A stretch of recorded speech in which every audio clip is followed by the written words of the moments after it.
I see this one is a tan secant combination, except it's got this ugly 8x in the angles. So this is where I do the W substitution. So dW is 8dx. So this translates to 1/8 tangent cubed of W secant cubed of W dW. Now I want to think about what I can peel off to make a good du. Because they're both odd powers, and you know one of the principles is I want to leave even powers, I am going to take off a tangent and a secant. Okay, so make sure you identify that is my du. Tangent W, secant W, dW, so u is secant of W. So now I need to make everything so that this U substitution will work. Well, that'll be taken care of. This is my du, so I just need to rewrite this. You have to know that identity, right? So this is going to be 1 minus secant squared, so I'm just going to do it. And then u squared, and then a du. Make sure you multiply this out. U squared minus u to the 4th du, and then I get u cubed over 3 minus 1/5 u to the 5th, and take the time to put everything back in. And it's okay you don't multiply it out, so you can just leave this as 1/3. So put the u back in, which is secant, and I'm going to cube all of that, and the w was 8x, and then I have a minus 1/5 secant 8x all to the 5th power plus a c. Okay, so now let's tackle this one. So you can tell that it's going to be partial fraction decomposition. So that means I need to do the ABC thing. So take it out of the integral to do that, right? So I'm going to have 2 minus x plus 2x squared.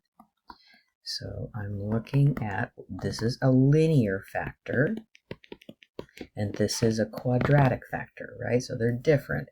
So I'll have an a over the x minus 1, and then I'm going to have a bx plus a c over this x squared plus 1, because that cannot be factored anymore.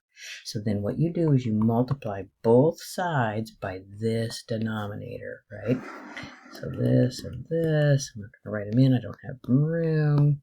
Okay, so this left-hand side is this. Okay, if I multiply this times this, right, this two denominator over here, I get a times x squared plus 1. And then if I multiply this times this, the x squared plus 1's go away. So I get a bx plus c, and be careful, it's times an x minus 1. So now I'm going to choose, make sure you choose your wise number first. There is one wise number. That is x equal 1.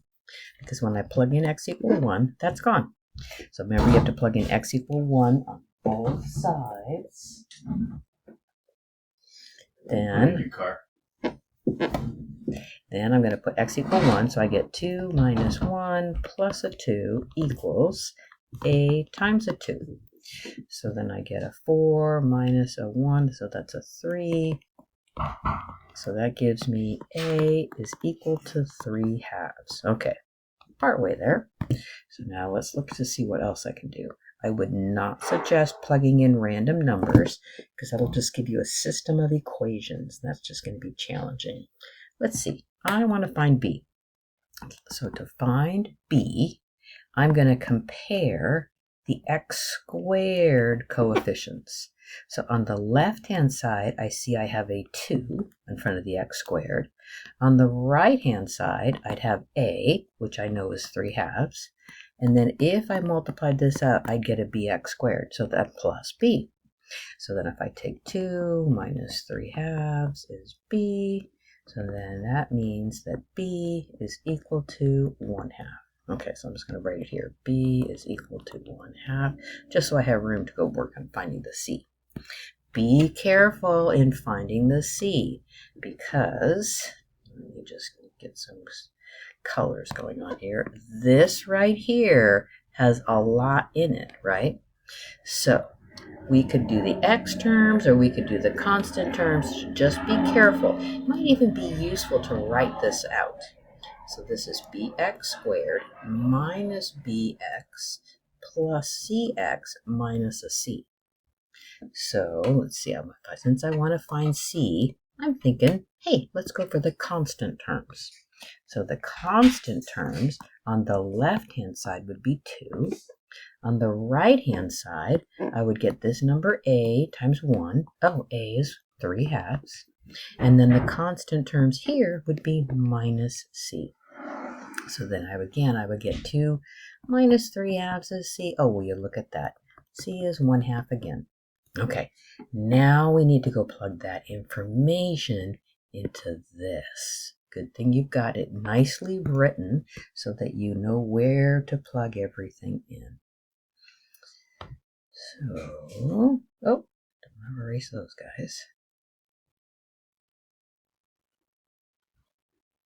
Okay, so put back here.